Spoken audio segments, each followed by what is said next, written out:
And hello, Hearts of Oak. Thanks so much for joining us on another news review. And this week it is the week according to Charlie Sansom, back with us again. Charlie, thanks for your time. Thanks for having me back. It's always great to be with you. I can't remember the last time I was on. It was donkeys ago. I remember. I can't remember when it was, but that's been a gap. And there's also been a gap of your Uncensored. So let me bring that up. This is your Twitter, obviously, at Charlie Sansom. Nice and simple. Keep it easy. People can find you. But Uncensored was, you did that every Sunday evening, had a break, and you're restarting that in, middle of September. Do you want to mention that? Yeah, great. So Uncensored is coming back on September 15th. The guest that I've got for that show is Dan Wootton. There's a lot we want to talk about, and me and Dan are working together on something at Reform Party Conference, and I have started working on an organisation called Ofcom Watch, which is essentially an organisation which will hopefully deregulate Ofcom further, as it doesn't need to regulate our British media, we don't think, and support free speech. Ideally, we'd like to see Ofcom completely obliterated, abolished, but that might be a bigger battle than the one we've got for free speech right now. So Uncensored is going to come back September 15th. It's a free speech space on Twitter, X, where I have guests come on. We talk about topics of the day, very similar to what you're doing here with Hearts of Oak and what we're doing today. But it opens up the floor to people from all over the world, and we get to discuss what's really happening and how people really feel about their tyrannical governments in their respective countries. Well, make sure viewers and listeners following at Charlie Sansom, and then you can follow that and jump on and enjoy that Twitter space on Sunday evening. Sunday, middle of September. What date is it? 15th or something? September 15th. Yeah, we'd have come back September 15th. I took a little bit of a break just prior to the general election, which for a political space may seem like bad timing. Unfortunately, I was so worn out with it all. I just couldn't be bothered to carry on talking about, how bad it was going to be under Keir Starmer. I thought, let's just wait and see how bad it gets, and then I'll come back. And now it's getting really bad. So, oh, it is. It is. It is. All the thoughts have come true, and I've got 5 years of this. But let's talk about another awful figure that we have in British politics in the City of London, and that is Sadiq Khan, the never-ending nightmare, never-ending mayor of London. And this was Howard Cox, was obviously the candidate for Reform, for the mayoral candidate in London. And he posted this, you reposted, and I thought it was really interesting. The air quality reading on the left is at London Bridge, outside the tube station, which is a very low figure, has 3.0 there. And the one on the right is 10 minutes later at platform level, which does seem to have a very high air quality, and says unhealthy. Now, for those Londoners watching who use the tube, the metro, the underground each day, probably is quite concerning. But Charlie, I haven't ever heard the Mayor of London talk about any concern of the danger of the public using public transport. Howard is pointing this out. Yeah. Well, this is the same Mayor of London who, when presented with crime figures that had spiked under his mayoralty, said London was safer than when he turned up in office. So, this guy is a professional gaslighter. He doesn't know the truth. He wouldn't be able to tell you the truth, even if he had no choice but to tell you it.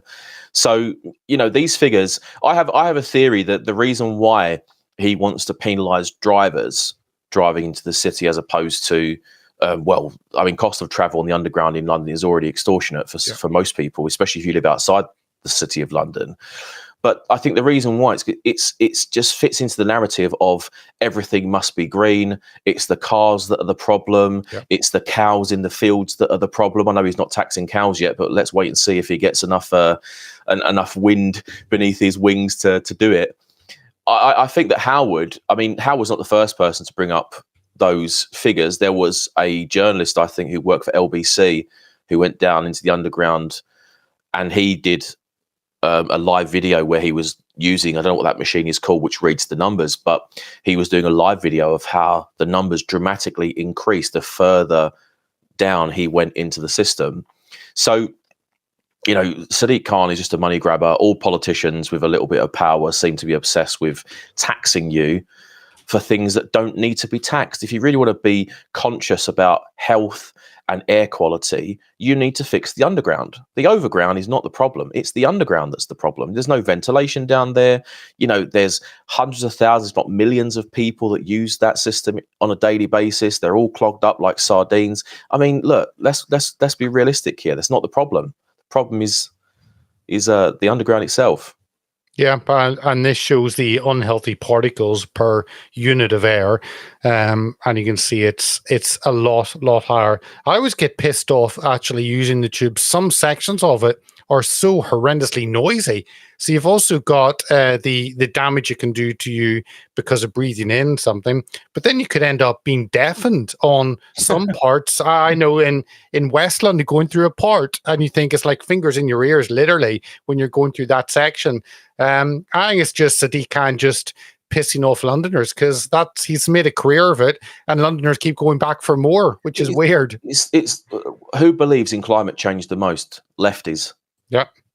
What stripe is Sadiq Khan? He's a lefty. So it just plays into his political base. Labour voters will be like, oh my God, we've got to save the planet, whilst blogging about this on our iPhones made in a Chinese factory.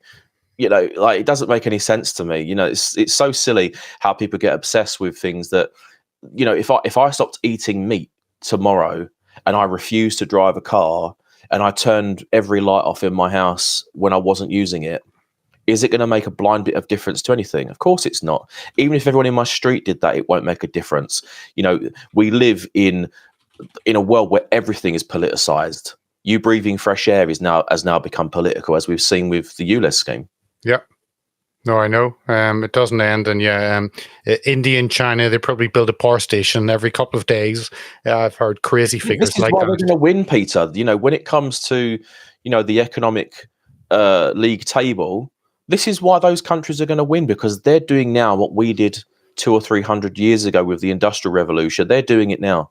And that's why they're going to win, because we're obsessed with everything being leafy green. It's BS. Exactly. It's BS.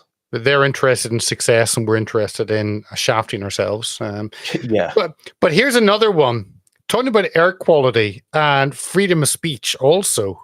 This one, Labour backlash over Starmer smoking ban. MPs and pub industry say Prime Minister's proposal to extend restrictions to beer gardens is misguided. So he's going to outlaw smoking in beer gardens, and then possibly elsewhere, possibly wider. And you have this situation.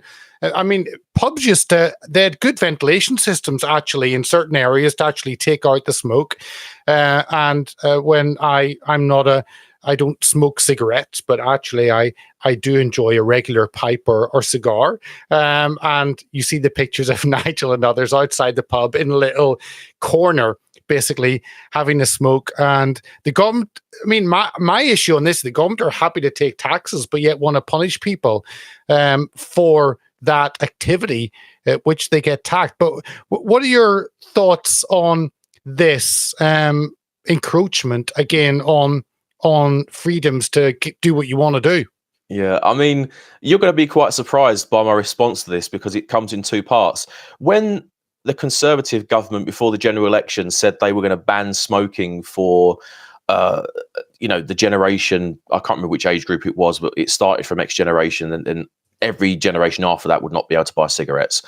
I liked that, actually. I think it made a lot of sense.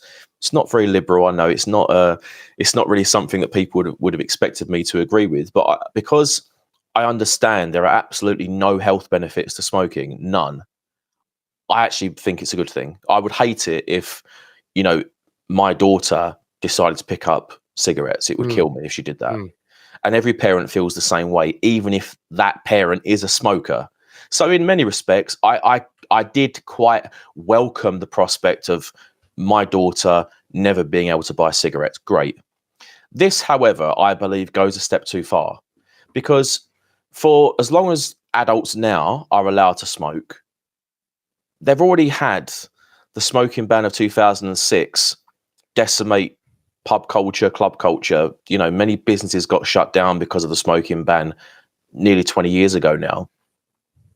Doing this just to stand outside the pub is going to completely destroy people's weekends. Now, look, I'm not advocating for people to smoke. I think if you can, quit. You know, I quite enjoy being outside a pub on a hot sunny day, drinking a pint. I don't need to smoke to be out there. Obviously, I know I'm around smokers, but it's a nice atmosphere to be around. If you take away people's vices in that way, when it's a part of culture, especially drinking alcohol, it's a part of British culture, there's no doubt about that. You take away the extra add-on of, you know, smoking a cigarette and having a bet on the football, I mean, it's game over. No, I agree. My issue on this is that it's not a level playing field. The issue on stopping smoking, actually make it legal or make it legal. It has to be one or the other. It can't be, you know, it'll become, if you're 30 or 35 as the age progressed, then, oh, you're not allowed to smoke, but if you're 40, you are. Well, it has to be one or the other. And then the whole vaping industry of something that actually there's very little tests over. It seems actually the government should just do one or the other. But when they're banning this, but actually you have vape shops all over with very few restrictions, and that seems to be a gateway to many kids to actually. Yeah, I mean, the amount of children that I've seen smoking those vapes is incredible to me. When I was at school, how old am I now? 35. You know, when I was a boy, you had a small group of kids that would you know sneak around the back of the field or sneak out at lunchtime to have a fag down the market or wherever it was they were going. Now you see kids just walking through town centres, and all of them have got a vape in one hand and a can of Red Bull or some other derivative in the other. And I think to myself, wow, all these kids are going to have problems early. Because those vapes, no one can tell me those vapes are safe. You're basically inhaling plastic. When has that ever been good? Does that even sound healthy? Does that sound like a good thing to do? And, you know, as someone who, admittedly, I used to drink drinks like Red Bull on a night out and, you know, have a quick one during the middle of the day instead of a coffee and things like that. You know, I don't touch them now. Don't touch them at all. And I certainly wouldn't start smoking. But, you know, the kids going out on the street, vaping, I mean, where are they getting them from? That's the thing. You know, you've obviously got vendors, mainly on market stalls. I've seen it for myself. People dish it out to the kids on the sly. That's only going to lead to cigarettes. That'll lead to cannabis. That'll lead to cocaine. That'll lead to early death. No, I 100% agree. Buying it's actually a bigger, to me, I'm less concerned whether you can smoke outside the pub or inside the pub. It's more and we've seen this with RFK, I think, discussing food and how damaging the food industry is, especially to Americans. And I've seen comparisons today of same product, Fruit Loops in Germany and the US, and they're completely different products with much less harmful ingredients here in Europe. But that whole thing, the government seem to not really care about food that's damaging and addictive, because you look at a lot of the food we have is as addictive.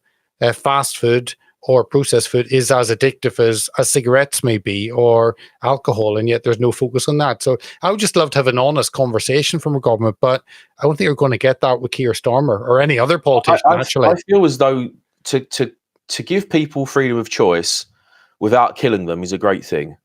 You know, the American food industry is filled with, I mean, look, for example, let's not talk about America. Let's talk about the UK for a moment. If you buy a loaf of bread over here, you're going to look at the back and you're going to see 17, 18, 19 different ingredients.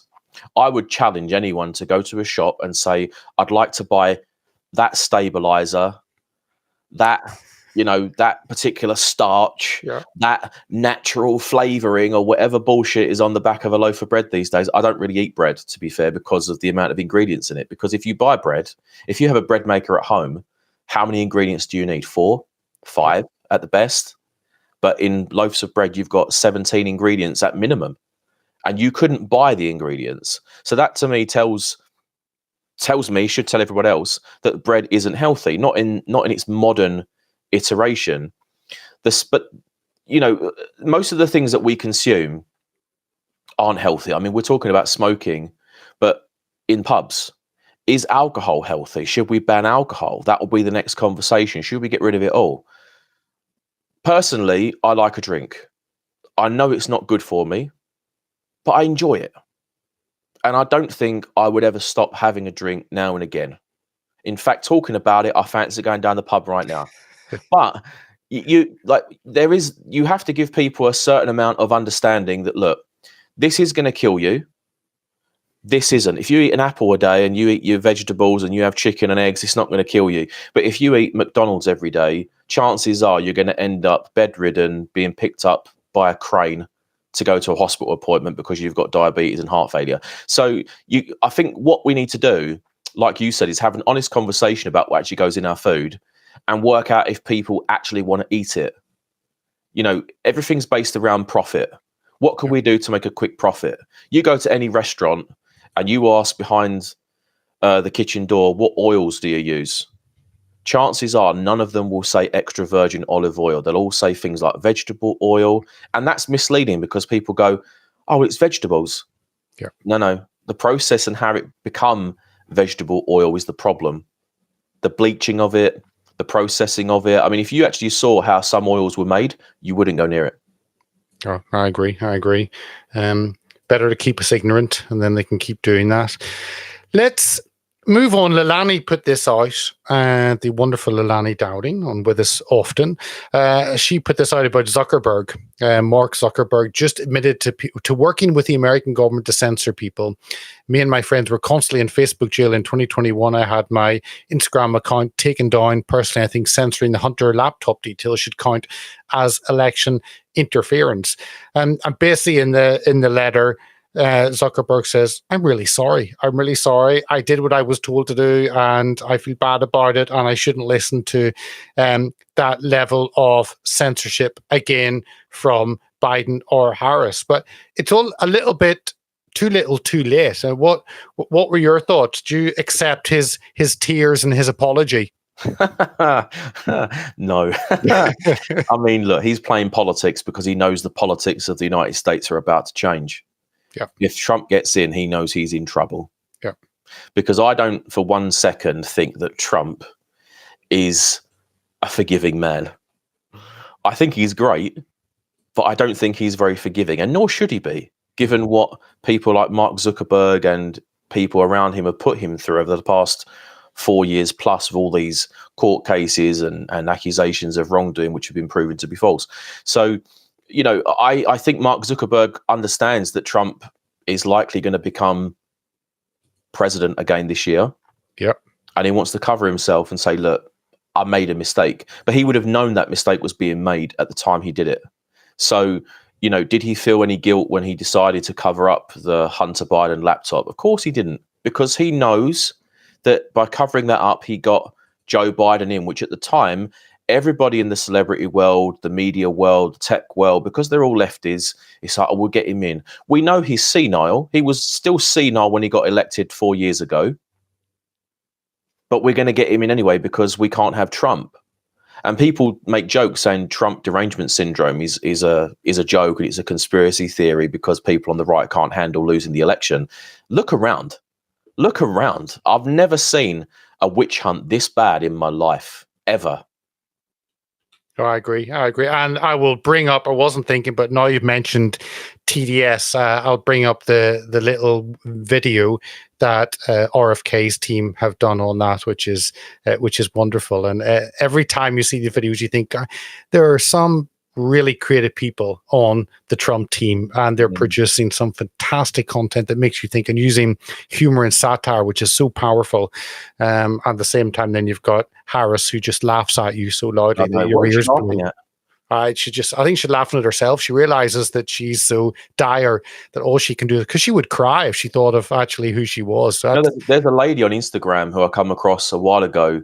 I forget her name, unfortunately, but she does a fantastic impersonation, and her impersonation is, of course, very satirical and very much a piss take, but absolutely spot on. And if you didn't know it was a joke, you'd think it was real. Yeah. No, yeah, you would, and that's the power. Whenever it's that line, if actually is this real or not, it's so good. But I will get that clip and we'll play it by the end. Here in the UK, we've had an interesting month. and it's been, for me, actually been on a lot of US shows discussing the chaos and the attack on free speech. But this is kind of part of that. And we have had a conservative government that weren't really conservative in terms of law and justice, law and order. And this seems to be carried on with Labour. Prisoners to be freed after serving a fifth of their sentence. I think this was out on Thursday. Prisoners are set to be freed after serving as little as 20% of their sentences under the government's early release scheme. They will be freed under an electronic tagging scheme that allows them to spend up to 6 months under curfew in their homes that they would otherwise have spent in jail. I mean, what's the point? Why put people in jail at all if you're going to let them out and they're only 20% in? It's not really a punishment, is it? I mean, what happened to life imprisonment? What were your thoughts? Because this makes my blood boil, thinking, actually, this is why we have a problem, because there's no deterrent. Well, I think, first of all, from a political sense, this is rather cynical of me to say this, the reason why they'll put people in prison and release them early is because it adds to the figures. Yep. Keir Starmer can say that he is a law and order prime minister. He's gonna keep the streets safe because of all these people that he's had locked up. Secondarily to that, the reason why he'll release them early is because he knows that people are being put in prison for how can I put this, non-crimes. To put it politely, non-crime. You're being put away for a non-crime, hate crime, non-crime, hate. I think that isn't that what you get arrested for these days? A non-hate crime that ends up being a crime but isn't a crime. It goes on your record, but it also doesn't go on your record. It's so confusing now that you can put up a meme and that will get you a knock at the door. You can go outside with a sword in your hand, which we saw during the riots, and you will not get a knock at the door. In fact, you'll have the police tell you where to hide your weapons.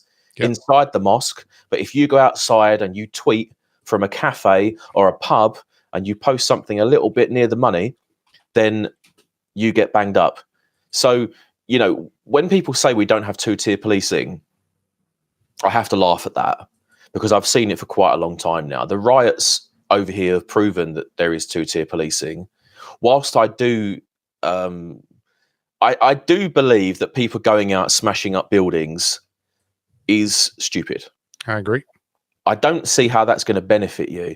And if anyone is tempted to go out and create a fuss again, my advice to anyone would be this: go to Parliament when it reconvenes after the summer break. Go there on a Wednesday at the first Prime Minister's questions and peacefully surround and protest that building. Don't throw bricks at it because you will get arrested and, those policemen have got guns. So don't chance that. Don't be silly about it. But if you want to make your voices heard, do it where the people are working that actually get to enact these laws and change the course of our political discourse. There's no point in smashing up a Greggs to nick a cheese sandwich. I agree. But then you see people throwing bricks at Nigel Farage and being let off scot-free. And when you see that injustice, again, it makes you angry. I contest that story, actually. I've watched that video quite a few times, and I think it was just a coffee cup. I don't know where the cement or the brick story came from. Oh, don't let truth get in the way of a good story. Come on, Charlie, come on. It was a brick, yes. It was a brick loaded with nails and it was going to explode on impact. Yeah, that's the story we're going to run with. Good.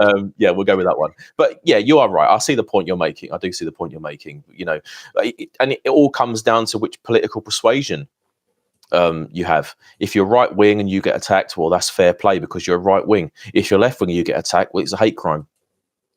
There'll be some characteristic of yours which will be used as a way of saying, well, that was done for this reason or that reason. Yeah. On the right, you're just fodder. But then we have our prisons. I mean, you've got 93,000 prison spaces, and I don't think that's necessarily the best way. And then we have people released. I mean, when you look at the grooming gangs, you've got child rapists being released after 4.5 years of serving in prison sentence without any decision or assessment on whether they will carry out that crime again. And I think there have to be some crimes that actually you're not released until you're not a threat to society. Now, how that is done is a huge question. But to me, letting out child rapists who seem to want that sort of thing, actually to carry on what they're doing is very destructive to society. Well, there is a way to alleviate that threat and get rid of it, but unfortunately, those laws were abolished a long time ago. I think that when it comes to people that have a propensity to commit sexual crimes, they're likely to do it again, especially if they're paedophiles or if they rape children.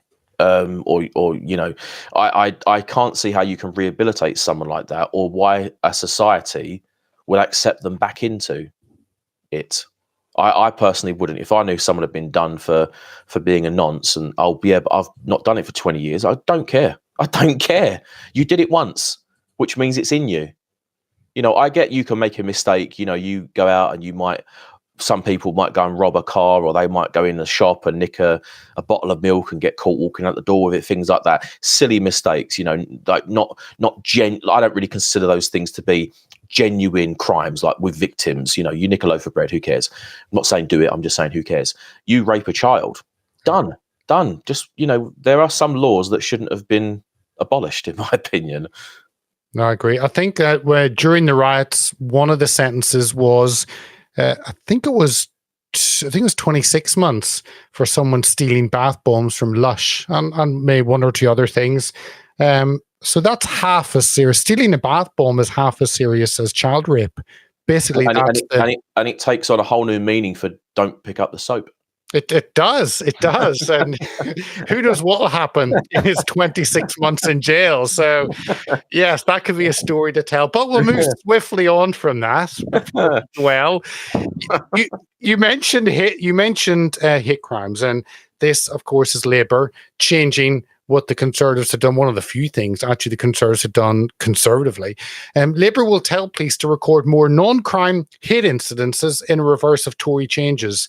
So Home Secretary Yvette Cooper, part of the feminist cabal, is planning to strengthen hate crime laws as part of a crackdown on anti-Semitism and Islamophobia. And this goes against the Conservatives' downgrade the monitoring of non-crime hate incidents. These will now be logged, and we're all on this database. What are your thoughts on that? Because this is part of a surveillance society. You haven't broken the law, but hey, we're going to monitor you anyway. Well, this is just you don't have the right opinions. We're going to persecute you for your opinion. If it's not a crime, how could it be a hate incident? And even if you do hate someone, should that be criminal? You know, if you criticize Israel, for example, are you criticizing Jews? See, the conflation there astounds me, because when a Muslim is convicted of a crime, it's not all Jews. It's not all Muslims. But then when you criticize Israel, you're criticizing all Jews. And if you criticize a Jew, then as a byproduct, you're also criticizing Israel. The rules are quite confusing about who you can criticize and who you can't. My view is that you should be able to criticize Muslims and Islam, and you should be able to criticize Jews and Judaism. And there shouldn't be a crime or a punishment associated with criticisms of those religions or any religion. Because as somebody who doesn't believe in God, these are just ideas. Not yet. I know you want to convert me, but you know, these are all ideas. Even your faith is an idea, you know, essentially, until there is proof of. See, I would if you presented me proof, unequivocal evidence, I'd have no problem, none whatsoever. The issue that I have with religion in general is that people pick apart and they select bits they like and they cut bits out they don't like, and I'm going to use that part as part of my life, and that bit's a little bit extreme, I'm going to leave that alone. Or on the other hand, I'm actually going to go to the extreme and forget all the moderate stuff. There isn't any consistency even with faith itself, in my opinion. So criticizing that should be fair game, because I don't think what I've just said there is unfair. But if I say it to the wrong person in the wrong setting, I could be considered phobic of whichever religion I'm criticizing. However, you don't really get done for criticizing Christianity, which I find to be another inconsistency. Why not? No, I'm not even advocating for punishment for religious criticism. I just think that you should be able to do it without being labeled and losing your job and being cut out of certain societal groups and, you know, ostracized by your friends. And it, to me, is absolutely ridiculous. And having a non-crime hate incident, I mean, what word salad? Just accept that you don't want people to have an opinion. Just say that instead. The government does not want you to have your own views, and be done with it.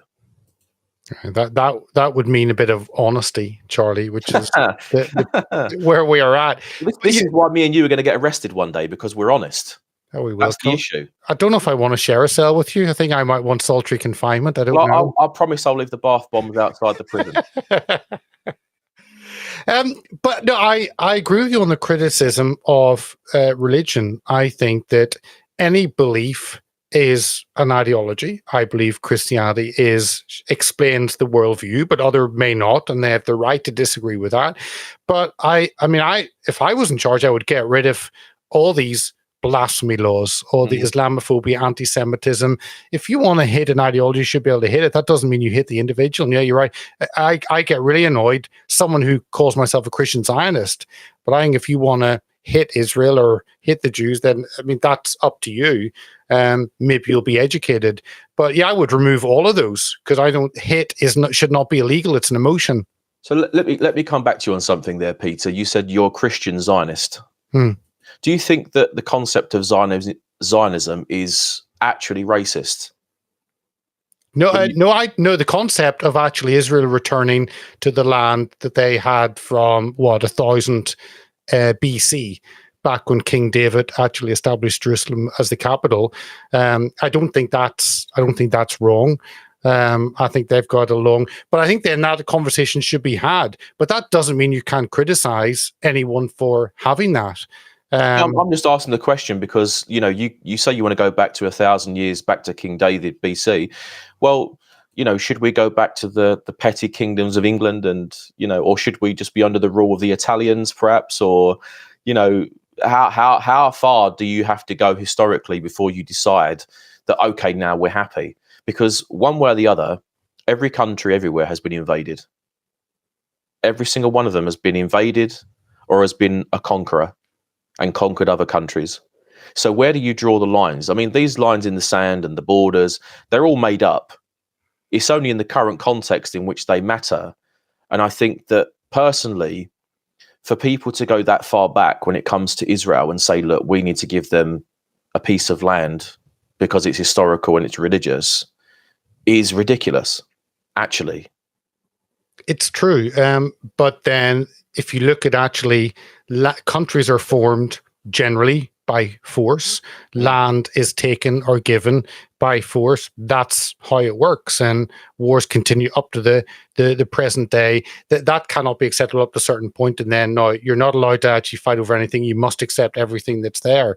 And it's the stronger man wins. That's kind of how the world comes together, and how it works. And if you can have peace, as in peaceful trade, that's a much better way for society to develop. But the war, then you take or you lose land. And I just think the people in Gaza are quite silly to actually piss off your neighbor who's a nuclear powered neighbor. I would rather be friends with them and live happy. Yeah, sure. But my argument is that if you don't have to go back to 1000 BC to King David, you only have to go back maybe 70, 80 years.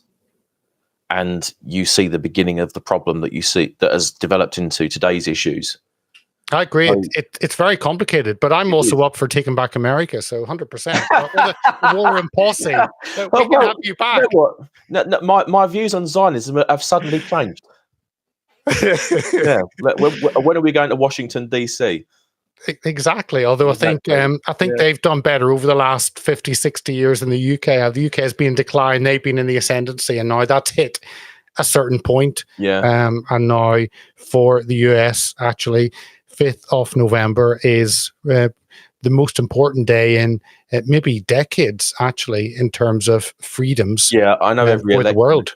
Every election that comes around, the politicians will say, this is the most important election of our lifetimes.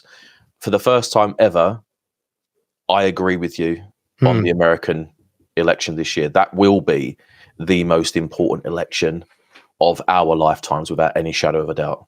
It really will be. Let's, after discussing world history. Let's actually move on. That's a whole other interview coming soon, ladies and gentlemen, I'm sure. Where I'd love to discuss that in depth, actually. I think so would I. Charlie and I will fix the world, put it to rights, and Charlie will apologize for anything he felt was wrong in his I apologize in advance. Okay, Telegram. This Pavel Durev on arrested in France. So how Telegram became the world's most controversial app. I didn't know it was controversial for the Independent. Obviously it is. Just over a decade after it was founded to help dissidents and protesters in Russia, its founder has now been investigated for activities relating to child sexual abuse and other criminal activities on the platform. It is bonkers how the Independent lay this out. The problem is sexual abuse, and that's no.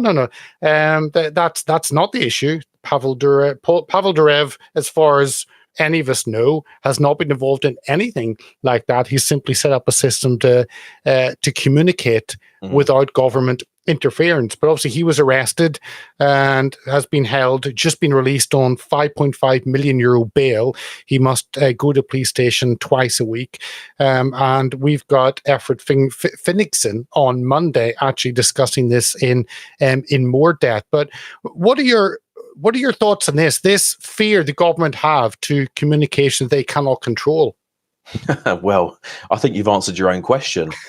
They actually fear people having an opinion. Yeah. Now, the one thing that I took out from this article, which raised a few eyebrows because of the hypocrisy, was that the founder and owner of Telegram is being held in France because of things shared on the platform, such as, did you say child pornography? That's what they've said, because they have a softly approach. So yeah. Well, I've seen things on Facebook which are very unsavory over the years. I see things on X every day which is unsavory. I don't mind. I'm not saying it's child pornography. What I'm saying is that there are other offences being committed on those platforms, such as racism. Some of it, especially on X, is very blatant. I've seen. And elder abuse of Joe Biden. We've seen that, and that every time. That was just by his wife, but yes, it was. Dr. Jill. Even things like on Instagram, even on TikTok. I don't know if you've ever been on TikTok and watched some of the live streams that people do on there. The racism that you hear on there is unimaginable. You wouldn't even dream of saying some of the things in public, what they say on there. And obviously TikTok is obviously public. So why aren't Mark Zuckerberg and the Chinese, I think TikTok's owned by the Chinese Communist Party in some way, why are they not being investigated? Why are they not having their accounts shut down? If they want to travel as a delegate abroad, are they being arrested at the border and at airports? Of course they're not. So the reason why the Telegram boss is being treated in this way is because they understand that he is a threat. Yeah. It's what's going to come. That's why people use WhatsApp a lot. That's why it's an acceptable form of communication, because he's on the right side. Zuckerberg's on the right side of things. Pavel is not. Yeah. Because, as you stated, the initial conception was for dissidents. That was the reason why it was founded. Why shouldn't there be dissidents? That's the bigger question. Yeah. No, 100%. And I think a lot of fallout came after the Tucker's interview. For the viewers, listeners, you need to watch that interview that Tucker had with Pavel Durov a couple of months ago. I watched it when it first came out, and then all this has transpired. First interviews given, I think, in something like 6 years, and really enlightening of what is happening. So you'd certainly do well to go and watch. You would watch all of. With the latest one, Mike Benz is fascinating. His world of intelligence and cybercrime and all of that. So this whole issue you can delve more deeply into, and of course this will run and run. Pavel Durov is enemy of France, and enemy of the UK is Mr. Tommy Robinson. And this, again, more attacks on him. Attorney General's office lodges new contempt of court application against Tommy Robinson. He's currently got one against him, which supposedly is up to 2 years in jail. But a new contempt of court application has been lodged against Tommy Robinson over alleged breaches of a high court order from 2021. Law officers allege that the EDL founder, he's probably done quite a bit more than that, but anyway, stick with that, breached an injunction barring him from repeating libelous allegations through 6 actions between June and July this year. It seems as though we can't get a break. What are your thoughts, Charlie? My thoughts on this one are, I'm going to have to be as honest as I possibly can be here because I think it's only right. If you know you're going to get nicked for releasing a movie, don't release the movie, then complain about getting nicked. And I say that with respect to the work that Tommy's done. But at the end of the day, if you knew it was hanging over your head, why do it? I understand the motivation. I understand that there is this this desire to stick it to the establishment. I get it. I totally get it. But if you know you're going to get banged up, why do it? It was one of the reasons why I didn't attend the July 27th event in London, because I thought, like, you're literally asking to get arrested, knowing that there's this injunction against you. A lot of people will rally behind him because they'll see the prohibition of the film being released as an affront to democracy and an affront to free speech and journalism. And of course it is. But if you know you're going to get arrested, why do it? I don't know. Why do it? What are your thoughts on that one? No, I hear you. And I would love, well, two numbers side, I would love to see the media actually backing a fellow journalist on wanting to tell a story about an injustice. That's one thing. Two, it does seem as though a judge can decide at a whim what you're allowed to say and not allowed to say as a journalist for whatever reason, and you've zero comeback. That's how effed up our legal system is, whenever you've got no recourse to that absolute power in the hands of one individual being lent on. But the other side is, I know that he had certainly worked with many others abroad, and I think it was Alex Jones had released the film despite Tommy being concerned, I think, of that being released. So actually, in the wider scheme, Tommy is not just a single individual in the UK, a huge network worldwide. And it certainly seems though he was working with others, not having personally worked on or been involved in it, but does seem as though others were involved, and therefore they decided the world needs to know. Should then he be punished for that? I'm not sure. But then what's the point in having that heard in front of a magistrate or a court whenever you know you're not going to get justice done, because of course he doesn't have a jury ever. It's one single magistrate chosen. So I think the whole thing is set up against you to screw you over, and I don't think he can win. But I don't think he personally released it expecting to be thrown in jail for 2 years. But the flip side is actually he is a courageous figure, just like Julian Assange was, and actually held his ground. I think Tommy has held his ground. I think journalists would be wise to see that bravery and courage with a story and actually support him. So those are my thoughts. With what you're saying, you're absolutely spot on. If people got behind him, things would be different. The difficulty for most people is they don't have the freedom to do that. Yeah. So journalists that work for a major publication, I don't know how much money journalists get paid on average, but I dare say it's not enough for them to think, fuck it, if I lose my job, I lose my job. I guarantee it's not that much. Where they can say, do you know what, I'm good for a while without this. I'll do the right thing. Some people do have courage to stand up and say the right things, but they're typically independent journalists who don't answer to anybody. You know, if you're an independent journalist, you're trying to make money for being honest and noble in your endeavors. Whereas if you work for, you know, a newspaper or a TV company, you're effectively being told what to say. Now, I've seen that for myself. I've been in TV studios myself where the producers have come in and said, we want to talk about this, but do not mention that. So you're already getting censored to some degree because producers want the show to go a certain way. And I understand that. I understand how that game works, but at the same time, when you're being asked not to mention something which is true, there becomes the problem. Yeah. So, you know, with Tommy, I hope that he doesn't go to prison. I hope that he doesn't go to prison. I would advise him not to come back to the country. You know, I was on a space with him the other night with a guy online called Mario Norfall, NOWFAL. Yeah. And I didn't know Tommy was going to be there. I was DM'd in the week to say, do you want to come on and speak about free speech in the UK? And then when I turned up, Tommy was there telling everyone about his story. And, it struck me that many people support him. Many people on that stream didn't actually as well.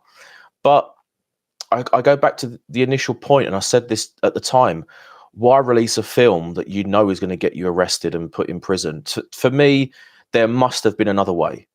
There had to have been another way. Why go through the pain and suffering, not just on him, and I hope I'm not speaking out of turn, but the people around him that love him as well, by risking 2 to 4 years in prison? It doesn't make any sense to me.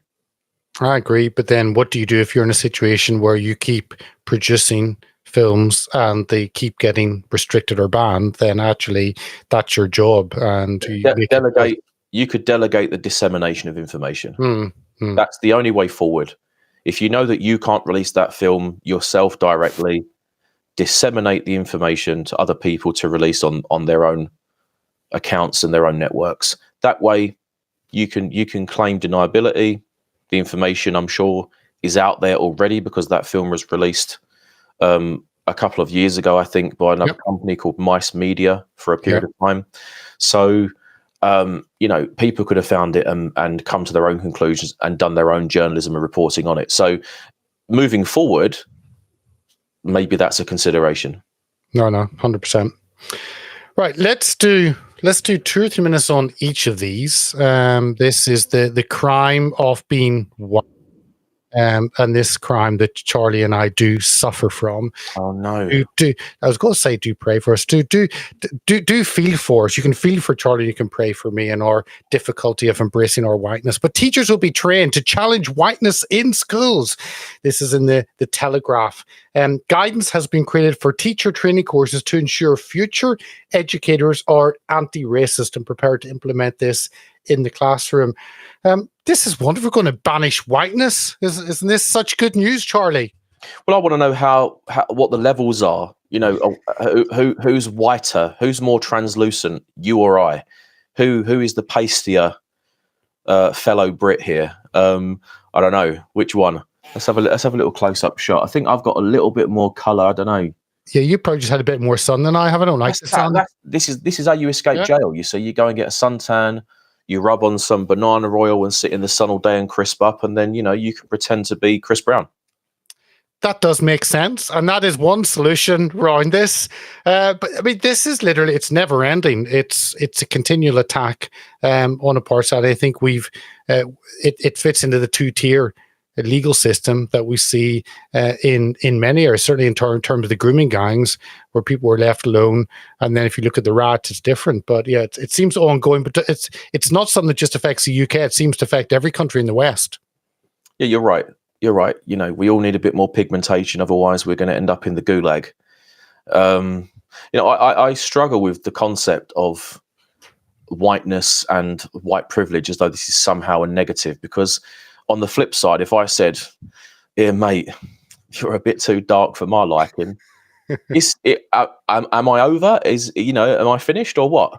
Mate, you're a little bit too black for me. Like if you was, a little bit caramel, then maybe you'd be passable. I mean, where do you draw the line here? It's so ridiculous. The concept of it is racist. There's no doubt about that in my mind. And I felt the same way when they started talking about white privilege. Yeah, I mean, what a ludicrous thing to come up with. White privilege. I agree that you have majority privilege. If you live in a country where the majority demographic is, say, I don't know, Filipino, chances are they're going to favor their own countrymen and women. Yep. That to me makes sense. That is the whole point of a country, right? But the whole notion that because I'm a white man, I've got it better than other people is astounding to me. It's incredible. And there's a Beavis and Butthead clip on that, and it's great fun watching. But I'll leave that to the viewers. Last 2, we've just had Notting Hill Carnival, and it's such good news that it was peaceful. That there were only 15 officers were assaulted, 90 arrests, 10 assaults on emergency workers, 18 possession of an offensive weapon, 4 sexual offences, 8 possessions of Class A drugs, and it goes on and on and on. I think there was, I don't think the person stabbed, I think they were killed. So I think there was also a murder. So it's a good day out in London, isn't it, Charlie? Every day out in London is a good day. I mean, when it comes to Notting Hill Carnival, the same debate is had every year. Should we ban it? It's always the same conversation. I personally don't believe it should be banned. I just think people need to behave better. The difference between big collective get-togethers like Carnival and some of the more recent ones in London is that this will be reported very differently to, say, the events on June the 1st and July 27th in London, which Tommy Robinson hosted. That they will find people outside a pub on a Saturday night getting thrown out on the same day as the Tommy event and say, oh my God, it turned violent. The right-wing thugs are out on the street terrorising Londoners. We need to bang them all up.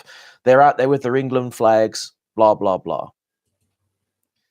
All they've done is correlate a guy being thrown out of a pub on a Saturday night, which happens every Saturday night, by the way, to an event that happened earlier on that day. They're not connected, but somehow they make the connection. When it comes to things that involve minorities, it's, well, you know, weren't that bad. Only 3 people got stabbed this year. Last year, 7 people got stabbed. So it's an improvement. We should have 2 carnivals a year instead now, because it's actually getting better. But if you go out and have a drink in the sunshine and listen to a patriotic speech in the centre of London, we've got to shut that down.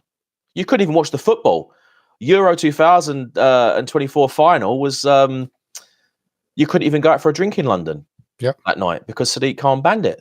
So, you know, work it out. You know, you don't have to be a lumberjack to see the wood for the trees. I agree.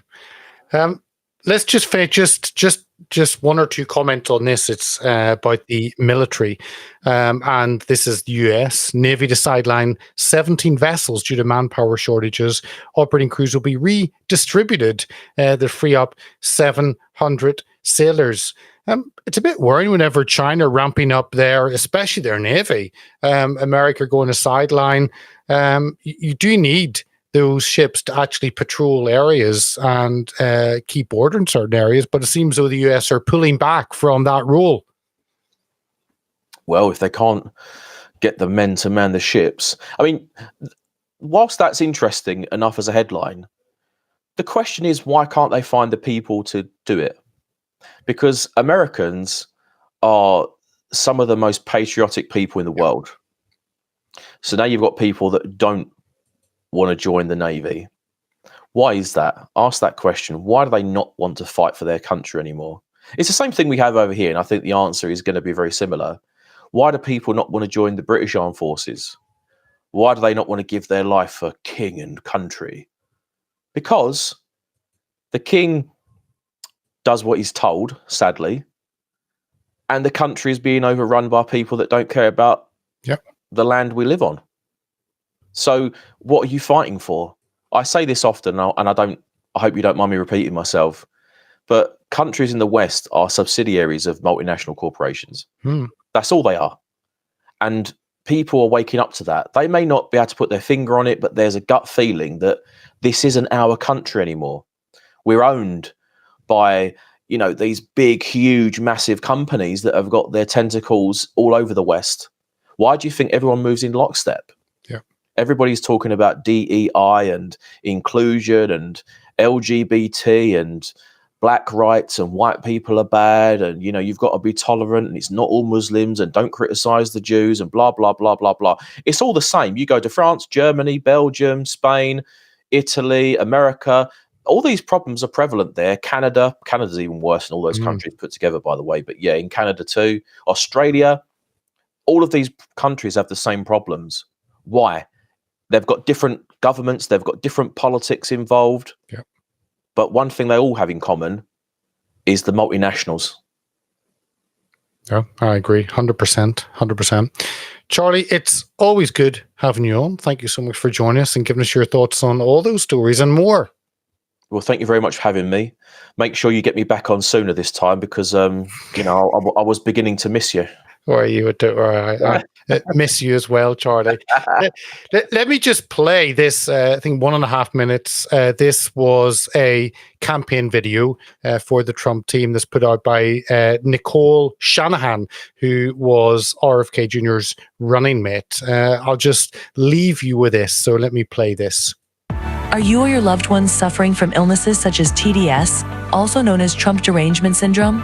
Do you dismiss or deny the current issues facing our country, such as historic inflation, illegal immigration, corporate corruption, World War III escalations, and the chronic disease epidemic? Are you willing to elect someone who was the least popular vice president in modern history, and who offers no policy or vision for America simply because your brain keeps telling you anyone but Trump? If so, you might be struggling from TDS. Introducing Independence. Independence allows you the freedom to finally think independently once again. Instead of believing everything you hear from the mainstream media, independence allows for constructive critical thinking. I used to hear people on the news say things like, Donald Trump and the movement he has encouraged are a threat to democracy. And I instantly believed it. With independence, I now realize the media is run by the Democrat elite, who are a corrupt oligarchy that censors free speech, silences political opponents, supports forever wars, and abandons democracy by anointing its candidates. Independence may not be for everyone. If you enjoy being lied to about your president's cognitive abilities, support Orwellian totalitarianism, or are excited about communist fiscal policy, independence may not be right for you. Common side effects of independence may include an awakening of rational thought, successfully identifying propaganda, freedom of choice, loss of hatred, anti-narcissistic behavior, and love of democracy. I used to blindly hate whoever my party was running against. I didn't care about facts or policy because I was hopelessly indoctrinated. With independence, I'm much more interested in policies that uphold democracy, and I truly care about the health of our country and its citizens. Ask your doctor if independence is right for you, and enjoy your freedoms once again. Well, there you go. It's a nice way to end on a smile, despite all the chaos. Charlie, thanks for joining us again today. Thank you. Thanks for having me. See you again soon. See you soon.